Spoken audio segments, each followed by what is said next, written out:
আচ্ছা, জীবনের শেষ ঠিকানা যদি ৩.৫ হাত মাটি হয়, তাহলে এত ক্ষমতার দাপট কেন? ভোর ৬টায় মৃত্যু হবে, সকাল ৭টায় মসজিদের মাইকে ঘোষণা করে দেওয়া হবে। সকাল ৮টায় আপনাকে গোসল করানোর জন্য নিয়ে যাওয়া হবে, সকাল ৯টায় আপনাকে নতুন সাজে সাজানো হবে। আপনার ঘর ভর্তি মানুষ আসবে, আত্মীয় স্বজন আসবে দেখার জন্য, সবাই সামান্য কিছু সময়ের জন্য শোকাহত হবে। জোহরের নামাজের পর আপনার আলিশান ঘর থেকে আপনাকে বের করে নিয়ে যাওয়া হবে।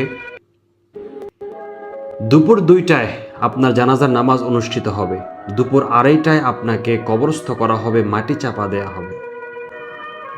আপনাকে মাটি চাপা দেওয়ার সময় কিছু মানুষ আপনার জন্য দোয়া করবে, কিছু মানুষ আপনাকে দোয়া না করে চলে যাবে। এটাই হচ্ছে আমাদের জীবনের শেষ আয়োজন। তো যে মানুষটার জীবনের শেষ আয়োজনটা এমন, তাহলে এই মানুষটা কি করে ক্ষমতার দাপট দেখায়